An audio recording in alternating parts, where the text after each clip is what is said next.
All right, Catch Age, the heavy metal picker back here.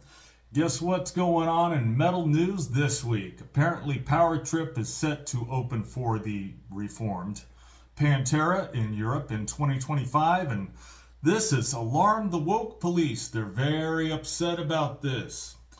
So, this is a very small but very loud group of people. Well, I guess you're supposed to say individuals now because the word people is not as inclusive as individuals, and not all individuals identify as people.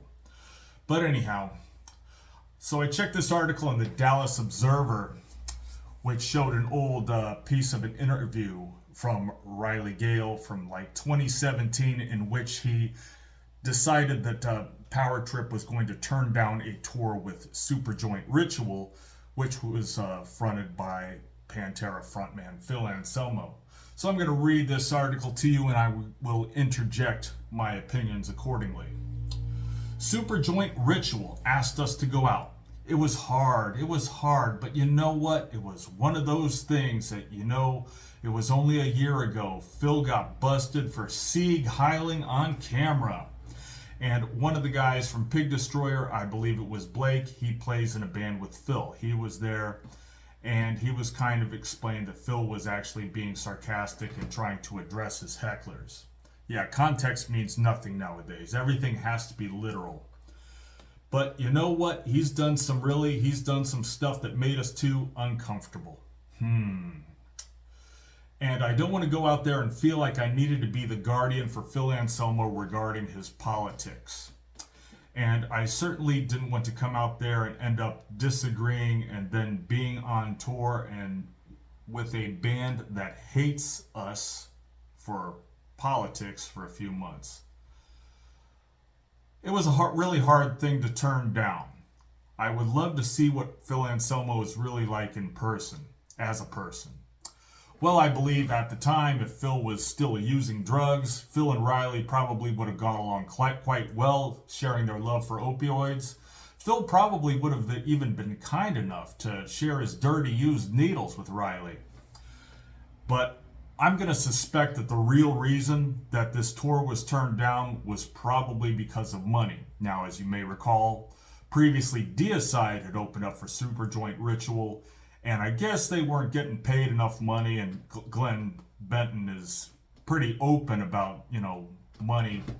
And he said that Superjoint Ritual paid him an insulting amount of money to be on the tour. Now, I'm going to guess Power Trip at the time probably would have bid at this had this tour been financially feasible. Nowadays, even back in 2017 when this interview was done, I'm going to guess it was very difficult to make ends meet on the road, and if they were to take this tour, it probably would have resulted in a financial loss. And I'm going to guess that was the reason, and rather than come out and say, like, yeah, we just couldn't handle this financial loss, Riley decided to spin it by shining a virtue signal, which I've seen other people do this before. All right. Now, I believe that Phil Anselmo is probably a good person at the end of the day. That's nice for Riley to be diplomatic. And we toured with I Hate God, and Jimmy Bower is a pretty good guy. So it was one of those things where, do we want to? It more had to do with his fans that kind of follow him around. Do we want the sort of lower income kind of trailer trashy metal guys that worship Phil Anselmo? Do we want them to be exposed to our band? Now, this guy was the kind of guy who, was supposed to be the champion of the underdog, but he doesn't want lower income or trailer trashy people at his shows. Would he want people from housing projects to be at his shows? I'm going to guess, that he would at least want middle class, perhaps even upper crust metal heads at his shows.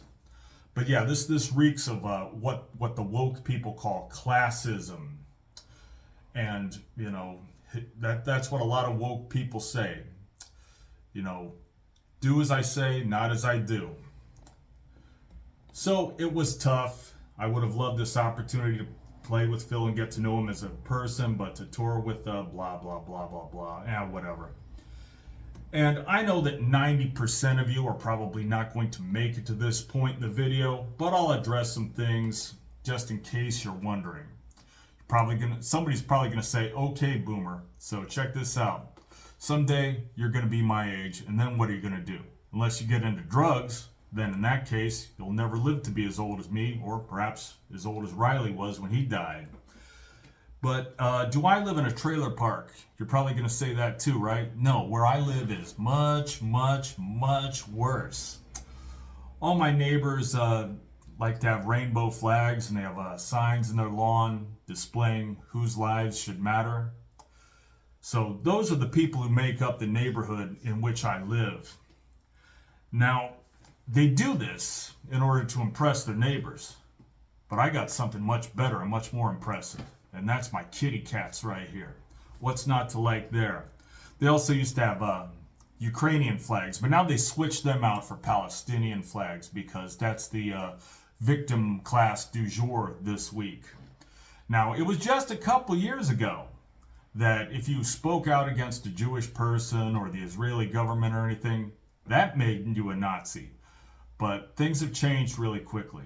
So the lesson here is to capitulate to the woke mob eventually is going to land you in trouble, because all it's going to take is for liking the wrong tweet or for the woke mob to find out that you may have made an offensive joke on MySpace 20 years ago, and that resentment is going to be overwhelming.